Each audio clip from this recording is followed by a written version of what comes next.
Hello, guys. Have you ever heard the quote, people don't quit jobs, they quit people? I know when I hear this quote, it reminds me of favorable and unfavorable supervisors I've had in my work experience. I remember an unfavorable supervisor that I had one time. She would criticize me in private, not to my face. She would, talk about me amongst other coworkers. Was say things that I was very incompetent in certain areas that I didn't think I was incompetent in, and so I approached her one day and I said, how can I get better? I really want to do a good job in my position, and I asked her, I was like, can you help me get better? And she said sure, and we had scheduled a meeting to help me get better. So we had scheduled the meeting a week from the day that we had the initial conversation. So a week goes by, and I'm waiting outside the office, and she never showed up. She never showed up, and after promising me that she was gonna help me and equip me with the tools and skills I needed to become a better leader. I made a commitment to myself that day that I was never going to be a leader like that. I've also had supervisors who did follow through with me and did do what they said they were going to do and did give me skills to help me improve in areas that, that I was inadequate at. I also have become, or I am the type of leader that, I'm always there for my staff. I have an open door policy. I let my staff know that they can come to me with anything, and any skills and tools that they need that I have, or any resources that I have to share, I share it with them. I don't micromanage them. If it's time to have a tough conversation with that particular staff member, I'm open to having a open and honest and a tough conversation. I'm the type of leader that, I share their ideas in staff meetings. I recognize them. Ken Blanchard said, help people reach their full potential and catch them doing something right.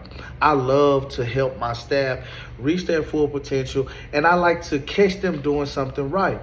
I like to have like a family oriented environment so the staff can feel like, it's not tension in the room. Like, we're all here to do great things. We're all here to be great. We're all here to succeed at whatever it is we want to succeed at. And so the type of people love following me. They say I'm very bold, I'm very transparent, and I make them want to do a good job. And I develop these key traits because I wanted that, or I have learned that, or I have gathered that from other leaders. And people, they love to say good things about me. They love to be around me. They love to want to know how they should go about things. They love my ideas.